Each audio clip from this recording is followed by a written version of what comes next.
Hello and welcome to my round 4 match for the Highlander League. I'm playing TR45, mono blue artifact ramp. I'm up against mono red in this matchup. And here we've got the classic hand of Mishra's Workshop with nothing Workshop can cast. So that's a mulligan. This hand doesn't really have enough mana, and it's also got a lot of blue cards with no blue mana, so also mulliganing this one. Thankfully my opponent's mulliganing along with me. This hand I'm going to keep. It's got some lands, it's got Tinker, it's got a 2 mana artifact I can cast. So that is definitely the sort of thing I want to be doing. I'm on the play, thankfully, which is where I want to be for this matchup. And here I'm just sort of working out what I want to put away.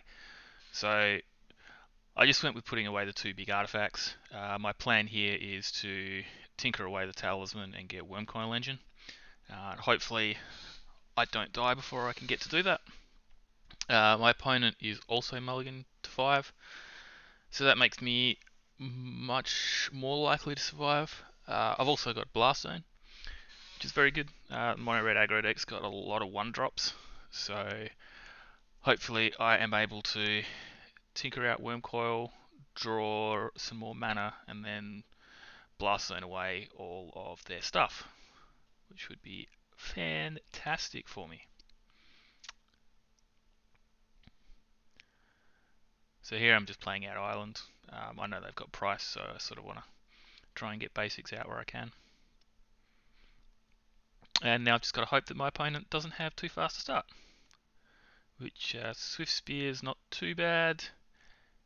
Immediately following it up with the Mox Ruby is not great for me. That probably means that they have got more threats, like Goblin Guide. So getting hit for 4 haste power on turn 1 is definitely not where I want to be. So I'm just sort of hoping that they don't really have much to follow up on the next couple of turns so that I've got the time to get Tinker happening. So saw a Grim Monolith off that Goblin Guide. So now I'm basically deciding whether I want to play out Talisman or whether I want to play out Grim Monolith. I decide to go with a Talisman here, just because I'm tinkering it away. And I could play out the Monolith and the Talisman, but I don't want to end up with the Monolith being tapped. So I figured that the best way to go here was to play out the Talisman, tinker that away, and then the turn after the tinker I can play out Grim Monolith, and that will get me up to having enough mana to activate Blast Zone or enough mana to pay, 6 or 7 mana if I draw a bigger threat. So now my opponent's casting more haste cards, which is not good for me, especially Bomat Courier, because that's going to drop some cards and make it that much more likely that I end up being dead.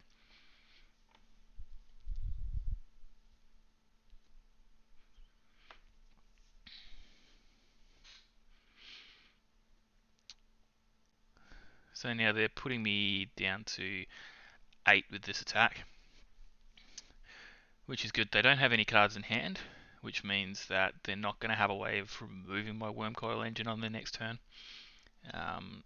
They do have artifact destruction effects, but they're all in the sideboard, so thankfully I'm probably going to be pretty okay here.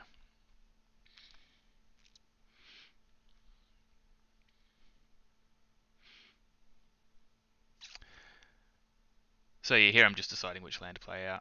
So I just play the island.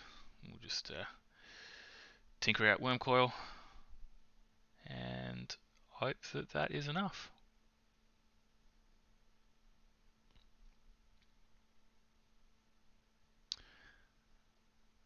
So here I really just got to hope that I live through this turn and that they don't have any sort of sneaky way of getting past the Wormcoil Engine.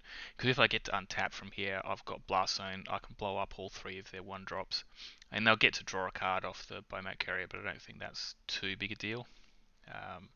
So yeah, being able to untap, blow up all their 3 creatures that they've got, and then attack in and gain 6 life, I think is definitely going to put me in a very good spot. And yeah, they didn't have anything. So here I just get to untap, play the Blast Zone, and I just figured I'm far better off just blowing it here and then attacking him with Wormcoil Engine. The only real option that they'd have there then is the Mishra's Factory, and I sincerely doubt that they're at a stage where they'd want to chump with it.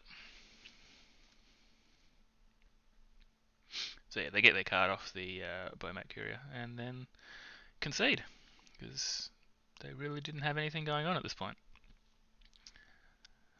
So now, sideboarding. So as far as sideboard cards go, Hydra Blast is incredibly good here. It basically counters or destroys all of their spells. Batterskull is fantastic. Just another source of lifelink, which is definitely something I'm in the market for. They're boarding in several artifact destruction cards like Shattering Spree and Smash to Smithereens, so Padim is good, giving all of my cards, all of my artifacts hexproof. He's also, being an X4, they're not really able to get rid of it too easily. And bringing in Trinosphere, making all their spells cost 3 is a massive impact on them. Thorn and Lodestone Golem aren't great as taxing effects here. Lodestone is very easy for them to kill, and Thorn, they've just got a lot of creatures to get around it. So as far as cards I'm taking out, Sundering Titan is not great.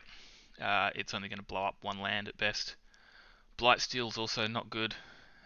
It's going to take at least 2 turns to kill them because they can very easily put an X2 in front of it. Also taking out Memory Jar, just because it's going to be drawing them into a lot of cards that they can potentially just cast. They've got a lot of burn and instants and things in their deck. And then I need to take out a 4th card, so I'm just shaving Everflowing Chalice. I feel that that's the worst of the 2 mana acceleration cards. So anytime I just need to shave to bring in a sideboard card, that's usually the one that goes out. So here we have a hand that is pretty awkward. It's only got 1 land, but I've got a couple of 2-drop ramp spells, and it's got the Batterskulls. It's the sort of thing where if I know I've got a land on top, this hand is not bad. But if I don't have a land on top, this is absolutely awful. So I see my opponent is mulligan to 6, so that makes me a lot more comfortable in also mulliganing. And then immediately mulligan into a hand that is just straight up unkeepable. It's got Batterskull, but I've got no mana, so this one has to go back.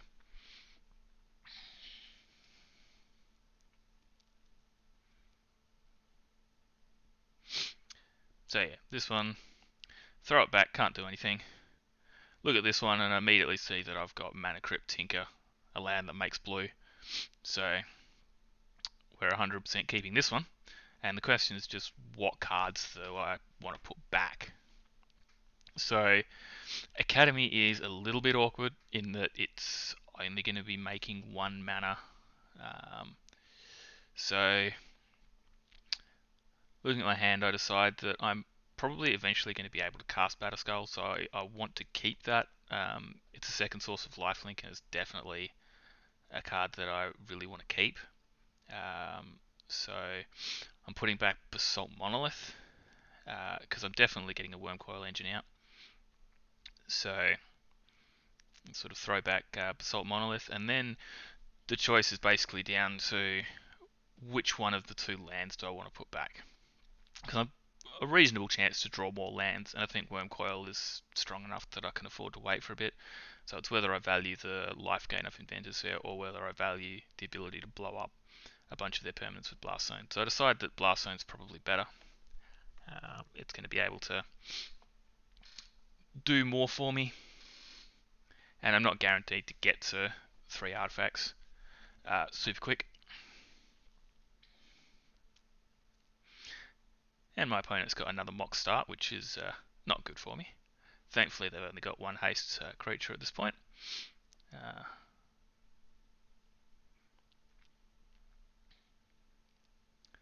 So send in with Bomat Courier. And then my plan here is just Mana Crypt, Academy, Tinker. It'd be nice if I drew some more cheap artifacts, but can't win them all. So drawing Hydra Blast here is really good. That means that I've got protection for the Wormcoil as soon as I untap. which is definitely something that I want to have because they do post board have a bunch of ways of blowing it up. Like they've got Shattering Spree, they've got Smash to Smithereens, so I do want to have a way of protecting the Wormcoil Engine because if I lose that, I get 2 tokens, but tokens are a lot easier for them to remove, and I sort of really need to lean on the lifelink here. So here my opponent doesn't attack into the Wormcoil, which is definitely good. Anytime I can hold my opponent off from attacking for a turn is great.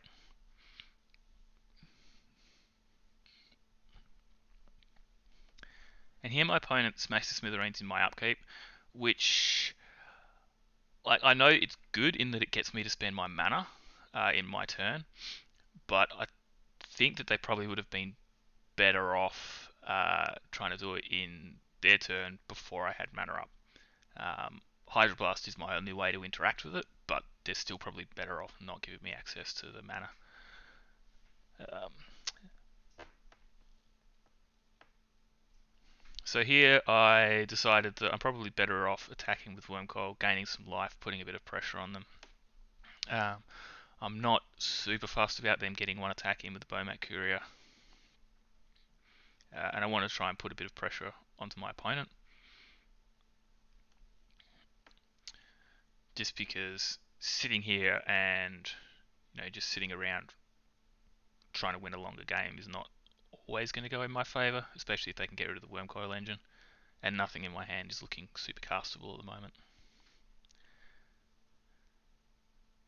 So here they managed to Soulscar Mage and then Lightning Bolt to shrink my Wormcoil Engine, which is actually a really good play for them, because it brings me down to having just the single 3-power creature, which is probably better for them than if they'd managed to actually remove it, because it means I don't get extra mana out of Academy even.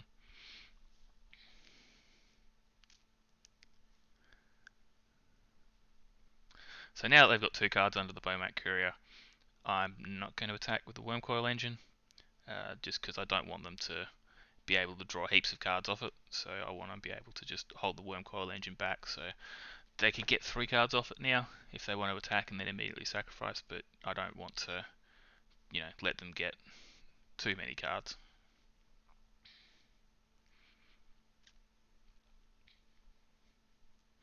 So here I'm also 1 land drop away from being able to Blast Zone and wipe the board of their creatures, which is definitely something that I am thinking about at this stage.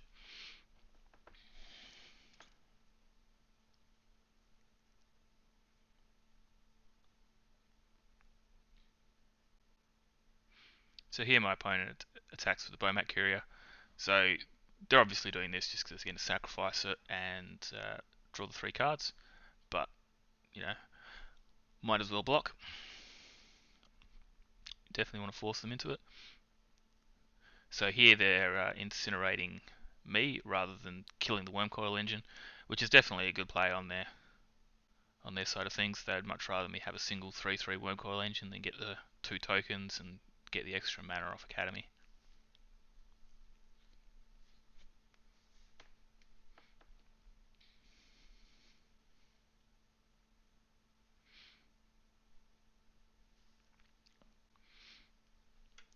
So here I kind of awkwardly drew the Talisman of Curiosity, which does get me to the 3rd mana I need to activate Blast Zone, but unfortunately means that I can't activate it this turn.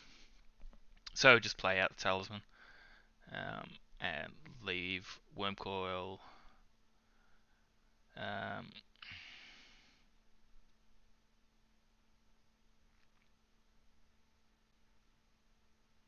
yeah, so now that the Bomat Courier's off the board, I decided I might as well get in there with the Wormcoil Engine. They're probably not going to do too much about it, and I might as well start gaining the life and putting a bit of pressure on them.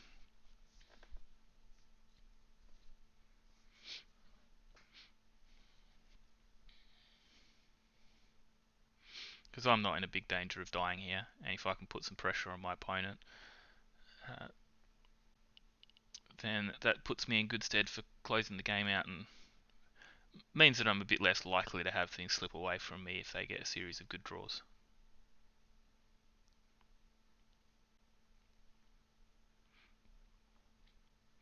So here my opponent is trying to cast something big, obviously. So we've got Territorial Hellkite. So 6 power of haste is definitely not great, and it means that as things stand, I'm probably not in a good position, because that is just going to go straight over the top of the Wormcoil Engine. There's not really anything I can do about it. Blast Zone is definitely not getting up to 4 counters anytime soon.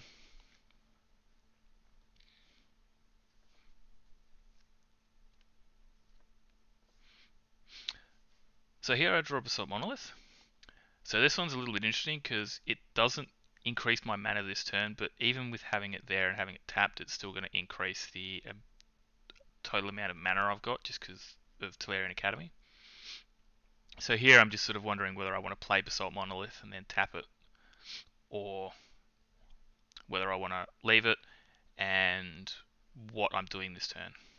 So I decided that I'll get in there with Wormcoil Engine, because Wormcoil Engine can't do anything about the Hellkite, and whether I play Batterskull here or whether I blow Blast Zone, I don't have to worry about the 2 ground creatures much anyway.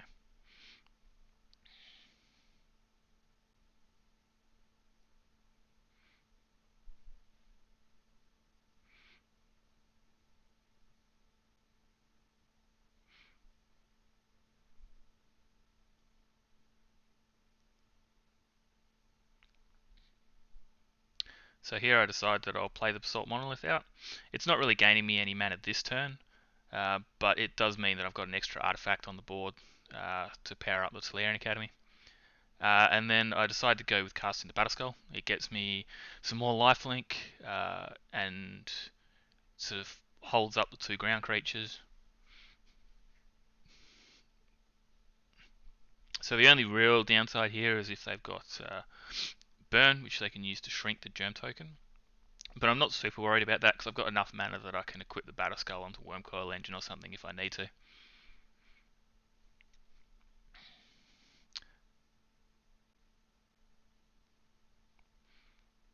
So here they're running out more threats, which annoyingly isn't 1 mana, so I can't get rid of it with the Blast Zone. And then just coming in with the Hellkite.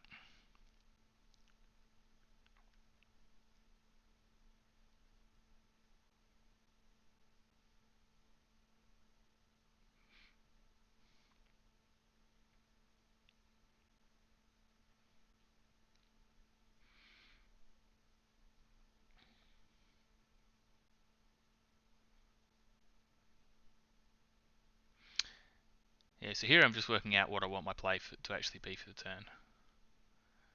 Because I've got a few options in terms of whether or not I blow up Blast Zone, whether I cast Thought-Knots here. So I decide that I'll go with blowing the Blast Zone to get rid of their creatures. And that also means that they're forced to use any burn on the Germ now, if they've got it, instead of being able to do it in combat. So yeah, here they've got Lightning Strike, so they're Lightning Striking my Germ token to shrink that down to being a 1/1. So it's good that they've done that now, because that means that I'm not going to lose the Germ token, which isn't a major deal, but it means that I can leave it back as a blocker and I've got it there to chump with if I need it. So now I've got enough mana left that I can cast the Thought-Knots here. And I can handily take the rather powerful card they've got hanging out in their hand. Definitely don't want to have to deal with Hazoret, so being able to get that with Thought-Knots here is very good. So here, yeah, I'm going to get in with Wormcoil, and they've conceded because, yeah, being able to equip Batterskull next turn just means that they don't really have much of a shot.